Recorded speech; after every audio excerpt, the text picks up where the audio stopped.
Shalom a todos, sejam bem-vindos mais uma vez aqui ao canal. No vídeo de hoje estaremos apontando aí o terceiro milagre messiânico que Jesus realizou, mostrando que ele era o Messias que o povo de Israel estava esperando. Como nós vimos nos vídeos anteriores, o povo de Israel esperava que o Messias surgisse, e para que eles pudessem identificar o Messias verdadeiro, porque muitos se diziam Messias naquela época, muitos se diziam o Cristo. Cristo vem de uma palavra grega, né, que significa ungido. Muitos acreditavam que somente o Messias poderia realizar três tipos de milagres. Se você não viu os vídeos anteriores, gostaria que você pudesse ver lá, prestigiar no nosso canal. E no vídeo de hoje nós estaremos apontando o terceiro milagre messiânico, mostrando a identidade messiânica de Jesus, de Yeshua, né? O nome de Jesus no hebraico, no original, né? No seu povo é Yeshua, que significa salvação. É interessante nós termos esse conceito. Na tradução que trouxeram para nós veio como Jesus, porém o seu nome real verdadeiro é Yeshua, e o significado do seu nome significa salvação. Na realidade, mais do que significado, a salvação é o nome de Jesus, né, a qual nós determinamos. Por que isso? Porque no nosso conceito, na nossa cultura, por exemplo, o meu nome é Robson, é um nome próprio, né? Robson você não pode denominar alguma outra coisa, você pode até buscar o significado de Robson, que significa luz, luminoso, né? Que é uma variante de Roberto, que significa luz. Porém, na cultura hebraica, os nomes eles não são nomes próprios, são nomes do cotidiano, né? São palavras, melhor dizendo, do cotidiano. Então, quando você estiver, por exemplo, lá em Israel e quiser falar salvação, você vai falar Yeshua, né? Você vai citar, teoricamente, o nome de Jesus lá na cultura hebraica, Yeshua, mas na realidade você vai estar falando a palavra salvação. Tá? E tantos outros nomes que você buscar na cultura hebraica, você vai ver que na realidade eles não são nomes próprios, né? Você pode lembrar ali de Sara, quando ela riu, né? E o nome que ela colocou no seu filho foi Isaac, né? Yitzhak, no hebraico, que significa riso, né? Então, todos os nomes, na realidade, são palavras comuns do vocabulário hebraico do dia a dia, a qual tem um significado. Então, é interessante você também estudar sobre isso. Futuramente, provavelmente, estaremos falando aqui no canal a respeito de alguns nomes, ao qual nós aqui na nossa cultura seriam nomes, mas que na realidade são palavras do dia a dia, do cotidiano, do vocabulário hebraico, da cultura hebraica, lá do povo de Israel. Amém? Mas vamos aqui para o texto. João capítulo 9, versículo 1 ao diante, diz assim: Ao passar, Jesus viu um homem cego de nascença. Então é interessante você pontuar esse fato, que este homem não se tornou cego. Já desde o seu nascimento ele era cego. Seus discípulos lhe perguntaram: Mestre, quem pecou, este homem ou seus pais?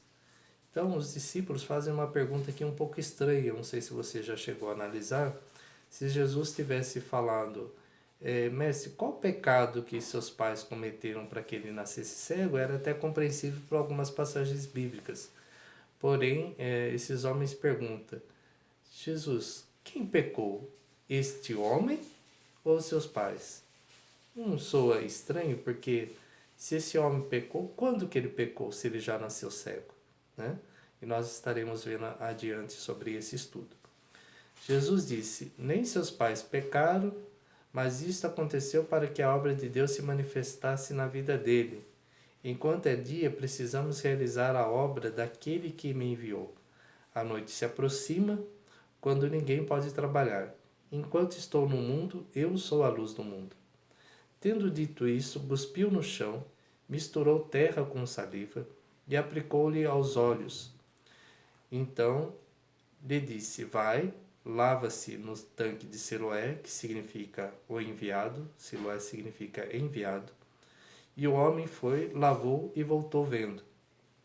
Seus vizinhos E os que anteriormente o tinham visto mendigando perguntaram: Não é este o homem que costumava ficar sentado mendigando? Alguns afirmaram que era ele. Outros diziam: Não, apenas se parece com ele. Mas ele próprio insistia: Sou eu mesmo. Então, como foram abertos seus olhos? Interrogaram-lhes. Ele respondeu: O homem chamado Jesus misturou terra com saliva, colocou-a nos meus olhos e me disse: Vai, lava-lhe em Siloé. Fui, lavei-me e agora vejo. E eles perguntaram: Onde está este homem? Não sei, disse ele. Por que ele não sabia? Porque ele era cego. Ele não sabia onde ele estava, né? Na realidade, ele falou: ó, o homem a qual chamam de Jesus. Ele também não sabia quem era esse homem porque ele tinha a deficiência da cegueira. Mas eu vou estar compartilhando com você nesse estudo. Eu até anotei aqui, fiz uma impressão numa folha para que a gente não perdesse detalhes importantes. Né? Poderia falar vários detalhes aqui de cabeça, mas algumas coisas gostaria de estar lendo aqui e pontuando para você. O terceiro milagre messiânico de Jesus, então, foi curar um homem que nasceu cego. Ele simplesmente curou alguém que ficou cego? Não. Ele curou uma pessoa que já nasceu cego. E isso é interessante a gente pontuar. Por quê? Na cultura hebraica, um homem que nascesse cego, ou ele teria pecado, ou seus pais teriam pecado. E tanto que Jesus é questionado por seus discípulos. Como nós pontuamos anteriormente, os seus discípulos perguntam: Mestre, este homem pecou ou seus pais pecaram para que ele nascesse cego? Jesus é enfático e diz: nem este homem pecou, nem seus pais. Mas por que desta pergunta? Porque na época a doutrina farisaica dizia que um ser humano, ao ser concebido, dentro de si havia duas forças. Uma força que impulsionava esse homem para o mal e uma força que impulsionava esse homem para o bem. E dependendo, em todo aquele período de gestação, né, teoricamente 9 meses, essas duas forças lutavam dentro desse homem para ver qual que prevaleceria sobre essa pessoa. E num momento ali que esse feto estava sendo gerado dentro do útero, se essa criança sofresse alguma irritação ali da sua mãe e tal, se essa criança chutasse no ventre desta mãe a própria mãe, entre aspas, né? Essa criança nasceria com essa índole voltada para o mal. E ela teria pecado. E por ela ter pecado, ela nasceria com um certo defeito. E um dos defeitos poderia ser a cegueira, já desde a sua nascença. Por isso, os discípulos perguntam: quem pecou? Foi ela, essa pessoa que pecou, no ventre da sua mãe? Em outras palavras, ela chutou a sua mãe no ventre, ela praticou um ato pecaminoso já na sua concepção? Ou seus pais, devido à passagem que nós temos lá no Antigo Testamento, que Deus visitaria o pecado dos seus pais aos seus filhos e nas gerações futuras. Por isso havia esse questionamento dos discípulos referente a Jesus. E Jesus disse: olha, nenhum desses dois atos, neste caso, foi para que a glória de Deus pudesse se manifestar. É difícil nós entendermos também esta outra passagem. Eu não gostaria de comentar, mas eu acho interessante. Jesus pontua de forma clara: isto aconteceu para que a glória de Deus pudesse se manifestar. Olha, era vontade de Deus que aquele homem nascesse cego. Nós podemos questionar, mas nós temos que entender que em tudo há um propósito. E como diz as Sagradas Escrituras, quem somos nós, meros vasos, para questionar o Criador dos seus propósitos? Na nossa concepção, eu digo nossa de forma geral, mas talvez não seja na sua, Deus fazer com que um homem nasça cego, isso é algo grave. Mas talvez nós devemos enxergar de outra forma. Como poderíamos ver a realização deste ato messiânico se esse homem não nascesse cego? Como Jesus poderia comprovar a sua identidade messiânica se não houvesse a nascença de um homem cego? Somos mera criatura. Como diz a palavra de Deus, os nossos pensamentos são infinitamente menores do que os pensamentos do Senhor, Deus, o Eterno Todo-Poderoso. Mas talvez na sua cabeça possa haver esse questionamento, mas gostaria que você entendesse que Deus tem um plano, e nesse plano envolve várias coisas que muitas vezes nós não compreendemos a princípio, mas um dia iremos compreender. Jesus então realiza esta cura, este sinal, e esse sinal não foi realizado num dia comum, foi num dia de sábado.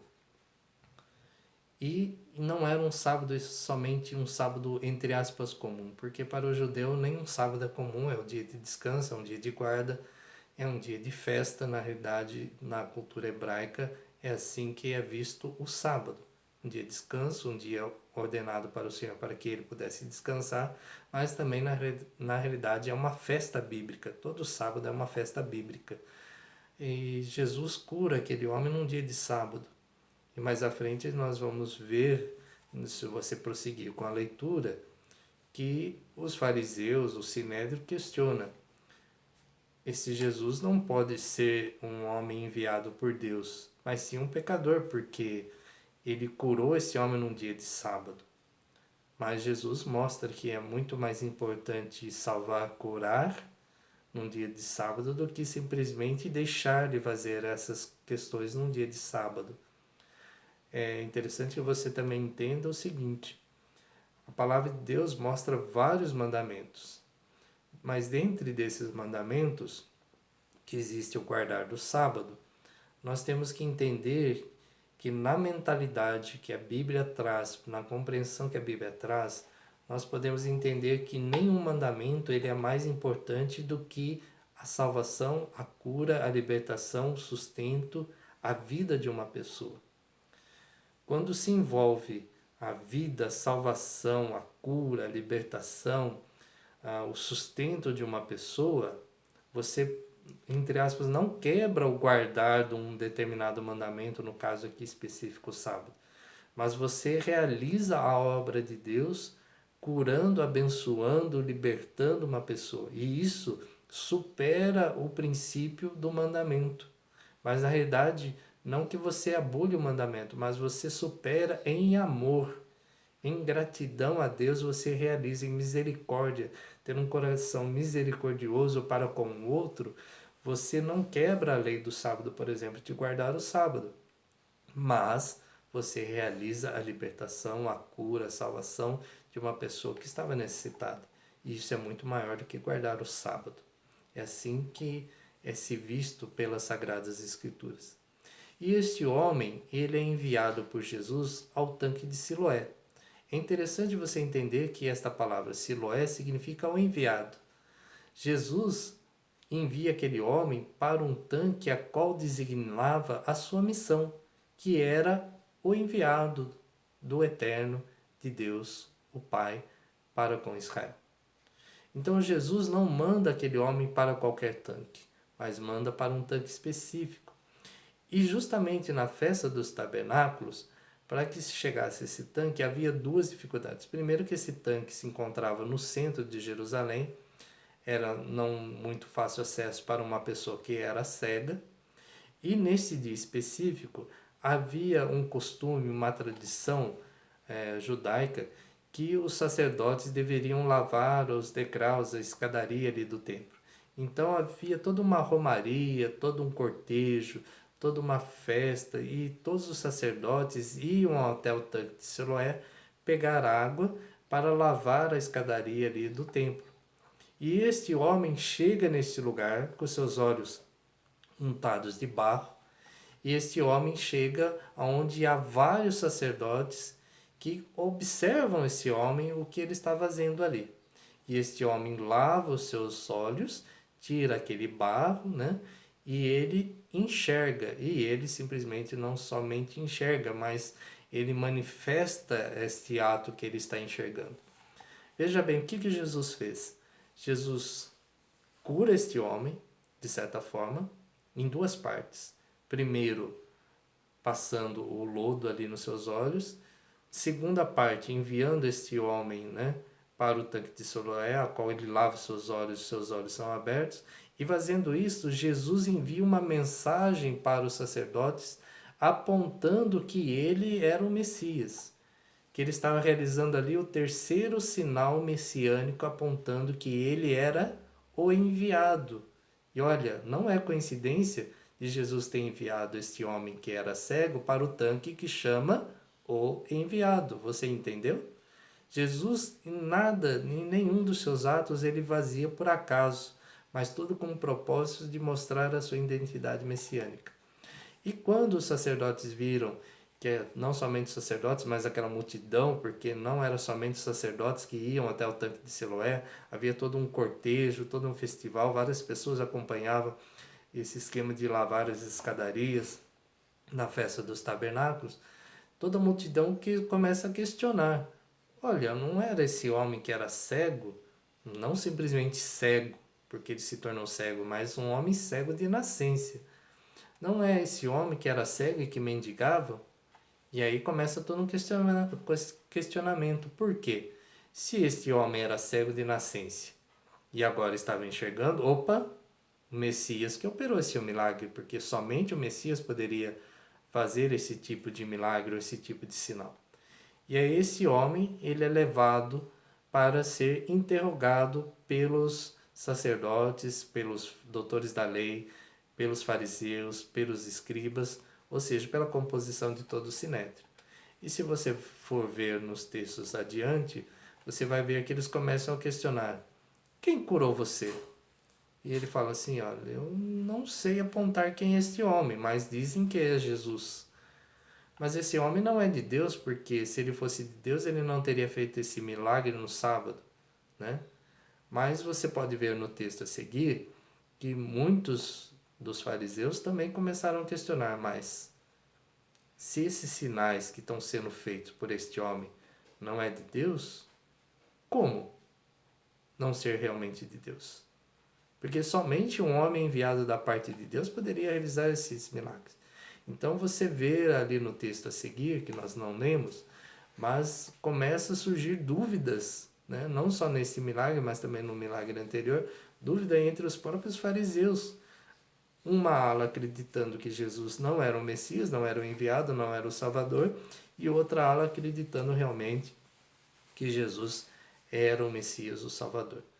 E começou a haver todo um questionamento a respeito deste milagre, em cima interrogando este homem que era cego.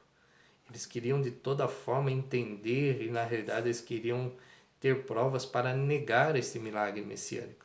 E começam a questionar, eu não vou poder falar infelizmente todos os dados aqui para você, até peguei meu texto, eu ia ler, mas estou vendo que no andar do tempo aqui a gente está chegando a um tempo decorrido de vídeo aqui, para que não se torne muito cansativo para você, eu estou resumindo.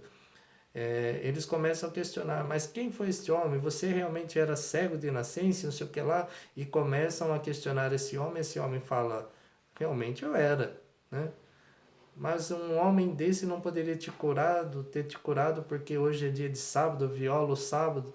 E ele começa a questionar com os doutores da lei, com os fariseus, com os sacerdotes, ali com os escribas e com o sinédrio. Fala assim, eu não sei, vocês são os doutores da lei, vocês são as autoridades religiosas sobre nós.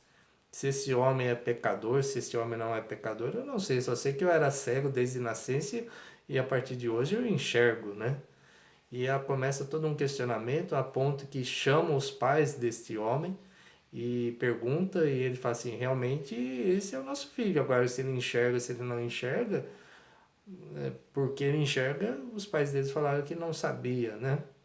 Na realidade você vai ver, né, num estudo mais detalhado, que os pais colocaram essa questão porque sabia que o sinédrio e os sacerdotes já tinham colocado que todos aqueles que confessassem que Jesus era o Messias seriam expulsos da sinagoga. Eles não poderiam mais participar dos atos religiosos da sinagoga. Então por isso que os pais daquele homem dizem assim, olha, se alguém curou, deixou de curar, se é pecador, se era pecador ou não, Nós não sabemos, sabemos que este aqui é o nosso filho. Ou seja, eles saem pela lateral, né, pela tangência, para que eles não fossem expulsos. E voltam a questionar esse homem que era cego, e esse homem fala assim, o homem a qual chamam Jesus, esse me curou. Ele fez ali um lodo, colocou nos meus olhos, mandou que eu fosse até o tanque de Siloé, eu fui lá e minha visão foi estabelecida, né? E aí eles falaram assim, mas Jesus não poderia fazer isso daí, esse é um homem pecador. Ele falou, se é pecador eu não sei, só sei que ele me curou, né? E esses homens começam a questionar a ponto que chega a um determinado tempo que esse homem cego fala assim, por que vocês me perguntam várias vezes sobre as mesmas coisas? Vocês querem ser discípulos desse homem, né? E eles falam, não, discípulo seja você, nós somos discípulos de Abraão, né? E expulsam esse homem. Esse homem não poderia mais participar ali dos atos religiosos do templo, nem da sinagoga. E esse homem volta, né? Vai ali por um caminho na realidade e encontra Jesus, e Jesus pergunta para ele, você está vendo agora? Sim, estou. Você acredita que aquele que te curou é o Messias? Ele falou assim, acredito, mas quem é esse homem para que eu possa crer nele, né? Porque ele não enxergou Jesus, né? Ele era cego. E Jesus fala, esse que está falando contigo, este é o Messias. E a gente vê que esse homem reconhece que Jesus é o Messias e fica muito grato por este ato realizado por Jesus. Porém, nós vemos que as autoridades ali religiosas não aceitam este milagre da parte de Jesus, esse sinal da parte de Jesus, e recusa reconhecer que ele era o Messias, aquele que devia de vir para salvar Israel.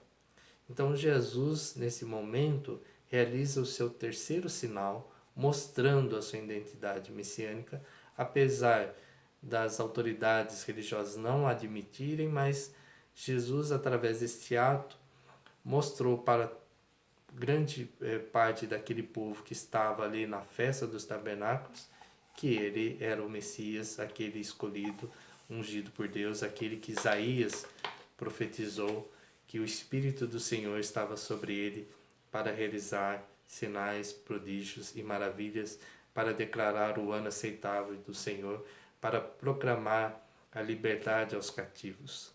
Então Jesus realiza ali o seu terceiro milagre, mostrando para os seus que ele era o Messias. Também Jesus, nesse ato, ele mostra que havia um ensino errado da parte dos fariseus, da religião farisaica, né, vamos dizer assim, do princípio que uma pessoa nascia com defeito porque ele tinha pecado no ventre da sua mãe, mas na realidade todo ser humano ele nasce com, todo ser humano não, o ser humano pode nascer com uma deficiência, isso pode vir de uma questão genética, pode vir de um propósito do eterno para com a vida daquela pessoa, para com as vidas daquelas pessoas que estão ao redor. Isso não cabe a nós a questionarmos. E Jesus mostra que acima de todo pecado, o eterno ou seu representante, que é Yeshua, que estava ali naquele momento, tinha poder para libertar e trazer a visão àquele que estava cego. Em contrapartida, quando Jesus é questionado pelas autoridades, ele diz assim, bem, vocês dizem que enxergam, porém parece que não, porque vocês não estão enxergando que eu sou o Messias, né? Então vocês dizem que enxergam, mas na realidade vocês não estão enxergando. Parece que vocês têm ouvidos, mas não ouvem. Parece que vocês têm olhos, mas não conseguem enxergar. E em contrapartida, eu poderia também dizer, parece que vocês têm boca, mas vocês não conseguem proclamar que eu sou Messias, né? Esse é um acréscimo meu que estou fazendo aqui no final. Então eu gostaria de estar finalizando este vídeo, desejando a você que você possa ter um dia abençoado, que você possa entender sobre esses 3 sinais que nós falamos aqui de forma muito sucinta, de forma muito resumida, porque a gente teria que pontuar vários milagres, vários detalhes, melhor dizendo, e nós teríamos que fazer um vídeo aí de 1 hora, 1 hora e meia, ficaria muito extenso, e o objetivo aqui nosso é trazer partículas, podemos dizer assim, entre aspas, da palavra de Deus, fazer alguns apontamentos. Em virtude de alguns comentários que nós tivemos, né, porque nós estamos enviando esse vídeo não somente no YouTube, mas para algumas pessoas que nós já temos aqui contatos através do WhatsApp.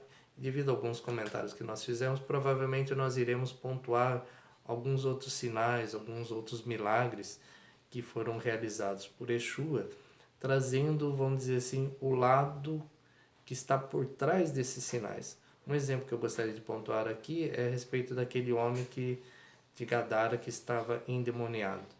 Simplesmente foi uma libertação realizada por Jesus? Ou o que estava por trás desses sinais, desse sinal, ou desse milagre, ou dessa libertação que Jesus realizou naquele momento sobre aquele homem que estava endemoniado? Então, provavelmente nós estaremos apontando mais alguns sinais, alguns atos realizados por Jesus, mostrando, vamos dizer assim, o outro lado, não simplesmente o lado que nós conseguimos enxergar de forma simples, mas analisando por trás qual a mensagem deste milagre, como nós vimos nesse milagre na cura deste homem que era cego. Jesus não simplesmente curou de uma cegueira, mas Jesus, através desse ato, mostrou o outro lado, que talvez você não tenha enxergado até hoje, que era sinalizando que ele era o Messias, ou seja, um dos sinais messiânicos que ele tinha que realizar para o povo de Israel e para a autoridade religiosa daquela época, para que eles pudessem proclamar que Jesus era o Messias. Ok? Então agradeço por você ter participado desses 3 vídeos, agradeço por você ter enviado mensagens, você que tem o nosso contato através do WhatsApp que nós recebemos aí, agradecemos, e como nós dizemos, todo louvor, toda honra, toda glória seja dado a Deus. Esse estudo não vem da minha mente simplesmente, mas foi buscado, informações foram tiradas, extraídas de vários lugares, e no e-book que nós fazemos versículos comentados, lá nós colocamos toda a fonte de onde nós tiramos essas informações, né? Damos crédito para aqueles que foram autores e contribuíram para que nós pudéssemos, nesse vídeo curto, trazer essas informações. Então, que você possa ter um dia abençoado. Com todo respeito, enviamos a você um beijo no seu coração, com todo carinho, todo respeito, todo amor. Que Deus te abençoe, Deus te guarde, que Deus possa abrir os teus olhos, que Deus possa iluminar a sua vida, que você possa compreender que Jesus, Yeshua, é a salvação, é o Salvador, é o Messias, é o Cristo, o verdadeiro Cristo, aquele que foi enviado por Deus, pelo Pai, para nos libertar e fazer com que nós possamos também tornar filhos adotivos de Deus através de Yeshua. Amém? Deus te abençoe, Deus te guarde.